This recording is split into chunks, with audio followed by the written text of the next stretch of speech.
तपाईहरुलाई आजको भिडियोमा पनि स्वागत छ।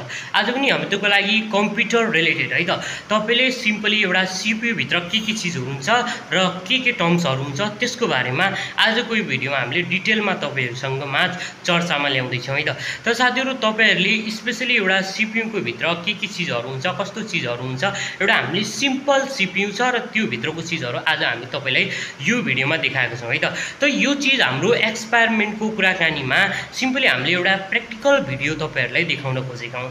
त साथीहरु तपाईहरु हाम्रो युट्युब च्यानलमा पहिलोचोटी आउनु भएको छ र तपाई सीपीयू को भित्र के चीजहरु हुन्छ स्पेशली तपाई चाहिँ छोटो रूपमा जान्न चाहनुहुन्छ भने तपाईहरु हाम्रो यो भिडियोलाई लाइक गर्न र तपाईले चाहिँ सिम्पली हाम्रो युट्युब च्यानललाई सब्स्क्राइब गर्न पनि नबिर्सनुहोला। त साथीहरु आउनुहोस् आजको भिडियो सुरु गर्छौं। हामीसँग सिम्पली एउटा सीपीयू छ है त।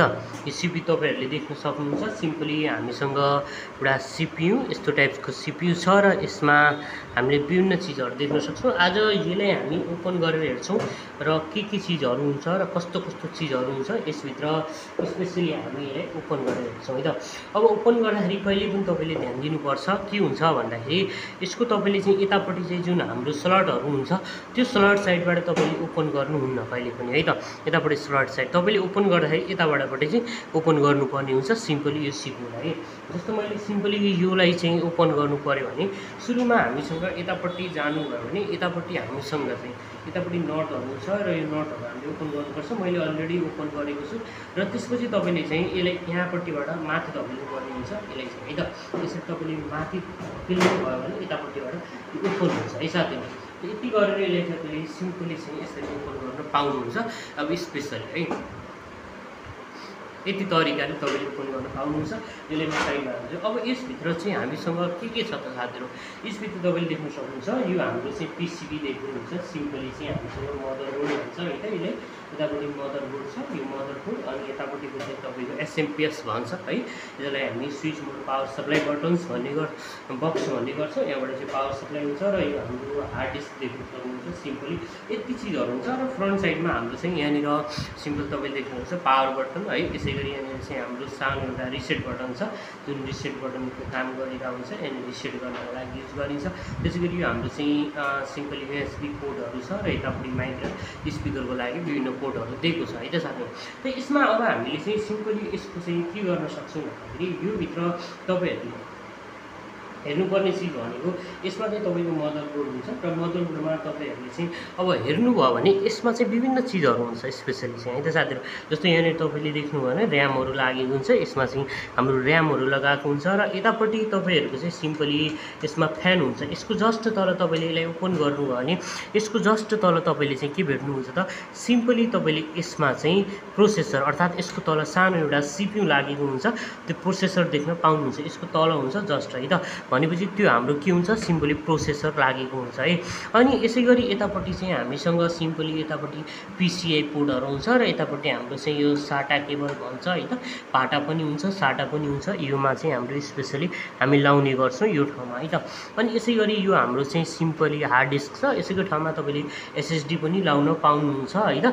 अनि यसमा हाम्रो सिम्पली यतापट्टि चाहिँ पावर केबलहरु छ जस्तो पावर सप्लाईका केबलहरु लागेको छ। यसमा तपाई थुप्रै चीजहरु देख्न सक्नुहुन्छ। यो मदरबोर्डमा हाम्रो समावेश भएको हुन्छ र यहाँपट्टिबाट चाहिँ लागेको हुन्छ। यसैगरी यतापट्टिबाट तपाईको चाहिँ करेन्ट कनेक्टरहरु हुन्छ जस्तो हाम्रो power on button reset button है त। सबै बटन्सहरु स्पेशली चाहिँ यो ठाउँमा हुने गर्छन्। यहाँनिर तपाई साइडमा देख्दै हुन्छ नि यहाँनिर हो यो बटन्सहरु हुन्छ। यिनीहरु चाहिँ स्पेशली हाम्रो यसमा लागेको हुन्छ है त साथीहरु। अब स्पेशली यसमा चाहिँ हाम्रो सबै यो कनेक्टेड हुन्छ। यतापट्टि त हाम्रो पावर बटन्सहरु हुन्छ। यतापट्टि चाहिँ यिनीहरु कनेक्टेड हुन्छ स्पेशली है। र यसको ब्याक साइडमा चाहिँ हाम्रो यही मदरबोर्डको ब्याक साइडमा जुन ब्याक साइड हुन्छ मदरबोर्डको ब्याक साइड हुन्छ हो यो ब्याक साइडको यतापट्टि जस्ट तपाईले हेर्नु भने एका साइडतिर तपाईले चाहिँ यो स्लटहरु देख्न सक्नुहुन्छ है त। अब यसमा चाहिँ तपाईको स्लटहरु हुन्छ विभिन्न स्लटहरु छ है। जस्तो हाम्रो चाहिँ बीजीएहरु छ हैन। त्यसैगरी तपाईको चाहिँ हाम्रो चाहिँ यसमा सिम्पली चाहिँ एचडीएमआई को पनि हामीले यसमा लाउन मिल्छ। एचडीएमआई को छैन। त्यसैगरी यहाँनिर चाहिँ हाम्रो सिम्पली हामीसँग यहाँनिर चाहिँ PS/2 पोर्ट भन्छ है त। अनि त्यही यूएसबी भइहाल्यो यूएसबी छ। त्यसैगरी हामीसँग ल्यान पोर्ट भन्छ है त, ल्यान पोर्ट, यसको चाहिँ ल्यान पोर्टको लागि यसको युज गर्छौँ है। अनि त्यसै गरी यतापट्टि चाहिँ हामीलाई 3वटा पोर्टहरू छ, माइक, स्पिकर र लाइन केबल भन्ने गर्छौँ हामी, यसमा युज गर्छौँ। र तलपट्टि हामीलाई एक्सपान्सन स्लटहरू, यहाँ एक्स्ट्रा स्लटहरू छोडिदिएको हुन्छ यतापट्टि चाहिँ है त साथीहरू। त यो चिजहरू हुन्छ हाम्रो एउटा CPU भित्र के चिज हुन्छ, यहाँनिर यो चाहिँ हाम्रो सिम्पली हाम्रो कम्प्युटरको सिम्पली भित्र अन अफ जुन चाहिँ पावरलाई अन अफ गर्ने, अर्थात् यो हाम्रो SMPS बक्समा चाहिँ भोल्टेज अन अफ गर्नका लागि प्रयोग गरिने स्विच। अब कम्प्युटरमा चाहिँ हाम्रो सिम्पली AC करेन्ट 220 भोल्टेज अनि 60 हर्ज चाहिँ चाहिन्छ भनेर चाहिँ यहाँनिर दिएको छ, तपाईँहरूले देख्न सक्नुहुन्छ स्पेसली है त। अनि यो चाहिँ हाम्रो SMPSलाई चिसाउने फ्यान र यसको भित्र रहेको यो फ्यानको चाहिँ प्रोसेसरलाई चिसाउनका लागि यो फ्यानको युज गरिन्छ है त। त साथीहरू यो थियो हाम्रो सिम्पली एउटा CPU भित्र चाहिँ के चिजहरू हुन्छ, कस्तो कस्तो चिजहरू हुन्छ र हामीले कसलाई के भन्छौँ भन्ने कुरामा है त। एकचोटि फेरि मैले तपाईँलाई यसमा डिफाइन गराइदिएँ। जस्तो यतापट्टि चाहिँ यो हाम्रो चाहिँ सिम्पली ऱ्यामहरू लाग्छ है, यस्तो टाइपको यो ऱ्यामहरू लाग्छ, यो ऱ्यामहरू लाउन मिल्छ। र यहाँनिर तपाईँको सिमोस ब्याट्री हुन्छ है, यो सिमोस ब्याट्री हुन्छ। यतापट्टि तपाईँको चाहिँ यो फ्यान हुन्छ, यतापट्टि तपाईँले चाहिँ SMPS बक्सको जति पनि पावरहरू छ त्यो पावरहरू तपाईँले यसमा लाउन सक्नुहुन्छ। र ऱ्याम लाउनका लागि तपाईँले चाहिँ सिम्पली यहाँनिर लाउन सक्नुहुन्छ। र यतापट्टि तपाईँले चाहिँ सिम्पली हार्ड डिस्क लाउनु पऱ्यो भने यतापट्टि तपाईँले चाहिँ स्लट र एउटा चाहिँ पावर केबल हुन्छ, पावर केबल, अर्को चाहिँ तपाईँले सिम्पली यसमा चाहिँ स्लट लाउन पाउनुहुन्छ। त साथीहरू यो थियो हाम्रो चाहिँ CPUमा के चिजहरू हुन्छ भन्ने बारेमा है त। त साथीहरू अब स्पेसल्ली हामी चाहिँ के गर्छौँ भने यसमा चाहिँ सिम्पली बन्द गर्नु पऱ्यो भनेपछि हामी के गर्न सक्छौँ, सिम्पली चाहिँ यहाँपट्टिबाट हामीले चाहिँ यसरी चाहिँ पछाडिपट्टिबाट के गर्न सक्छौँ, बन्द गर्ने। र यसमा हामीले नट लाउनु छ भने नट पनि लाउन सक्छौँ। त साथीहरू हामीले यो भिडियोमा स्पेसली के गर्यौँ त भन्दाखेरि हाम्रो यसमा के हुँदो रहेछ CPU भित्र त्यसको बारेमा हामीले विशेष चर्चा गऱ्यौँ है त साथीहरू। त साथीहरू आजको भिडियोमा यति हो। तपाईँहरूले स्पेसली आजको भिडियोमा CPU को भित्र के चिजहरू हुन्छ, कस्तो चिज हुँदो रहेछ त्यो सबै तपाईँले जानकारी पाउनुभयो है त। त अब तपाईँहरूलाई हामीले यसमा सिम्पली सर्टकट छोटो तरिकाले यसमा हामीले जानकारी दिएका छौँ र धेरै तपाईँ योसँग परिचित पनि हुनुहुन्छ भने पनि ठिक छ, तपाईँ यसको बारेमा जानकारी लिनुपर्ने हुन्छ। त साथीहरू आजको भिडियोमा हामीले विशेष सिम्पली चाहिँ एउटा प्र्याक्टिकल भिडियो बनाउन खोजेका छौँ र त्यो प्र्याक्टिकल भिडियो त्यति प्रभावकारी नभए पनि हामीलाई चाहिँ क्षमा गरिदिनु होला।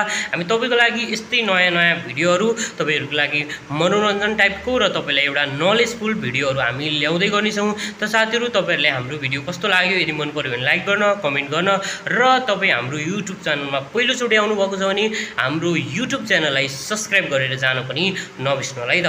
Thank you for watching this video साथी।